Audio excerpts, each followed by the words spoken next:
Yeah, I'll bet. Now to a Channel 6 News special report.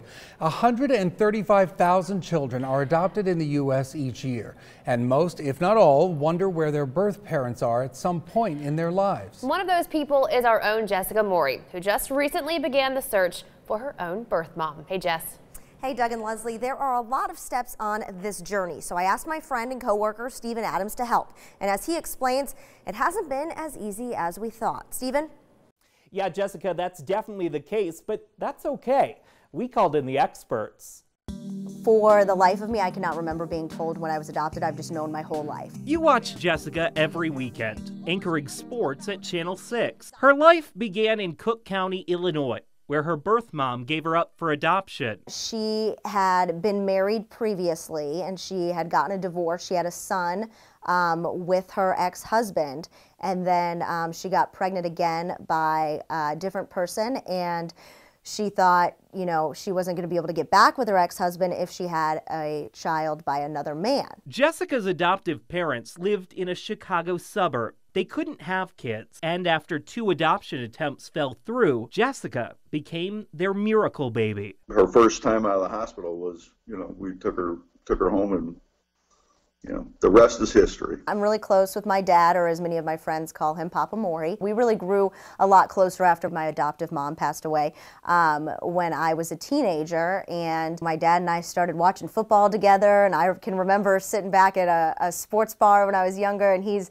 breaking out the salt and pepper shakers and the ketchup bottle and teaching me, setting up the offenses and the defenses and teaching me all of that, and I loved that. But despite all her success in sports, Jessica has always wondered about her birth mom. She doesn't truly know basic things like her family's medical history. Could I be prone to having breast cancer or having any sort of other issues that you have hereditary? Does she have arthritis? So Jessica and I began searching for her mom. I really hope this search of hers ends up being emotionally great for her. Here's what we know. Jessica was adopted through a private attorney named Lawrence Raphael 7 years before he was disbarred for, of all things, his adoption practices. We can't ask him about it because he has since died. But before all that, he gave Jessica's dad some information about her mom. He said Jessica's mom was named Virginia. He gave a last name too, but we're not using it. At least not yet. According to him, Virginia was a 23-year-old divorced Catholic of Mexican and Italian descent. Virginia was a trained classical musician, he said, working as a waitress at the time. For now, we're taking the lawyer at his word. We started our search on the internet. Early on, we found a phone number for a woman with the right first and last name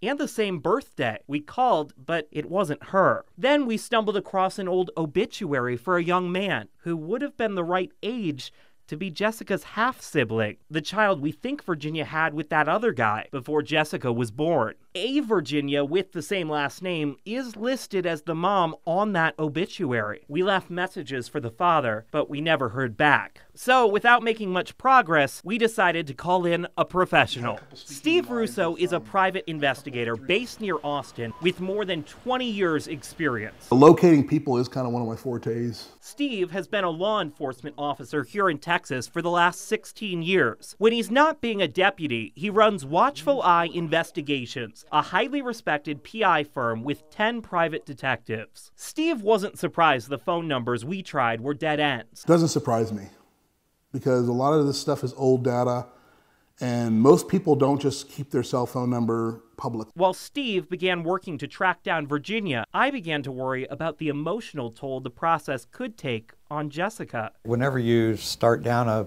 path like this, having decided you're going to make a search for the birth parent, you don't know what the outcome is going to be. You hope you find the person, and of course you're hoping for a happy ending, but there's no guarantees. Dr. Louis Gamino has been practicing psychology since 1980. In the case you're talking about of basically 2 moms along the way have been lost, I think that can accelerate it, maybe intensify the inclination to want to search and find. I've tried to keep my expectations from being too high or too low. We haven't found Virginia yet. Last week, Jessica sent off a DNA sample to the private company 23andMe. We don't know if Virginia is alive, or if that was really her son who died. And if Virginia is alive, we don't know if she'll want to meet. But Jessica, she's okay with that. Positive or negative, she still did the most unselfish act that anyone can do, and by giving a child up for adoption. And so no matter what the situation is, I'll always be grateful and thankful for her. This journey is obviously far from over. We will keep you updated as we go along. Jessica, back to you in the studio. Thanks, Stephen. You can read much more about my birth mom online right now at kcntv.com. There are several details, including insight into who my grandmother might have been, available exclusively on the website. Back to you. Amazing story, Jessica. Love Thanks it. for sharing. Appreciate that.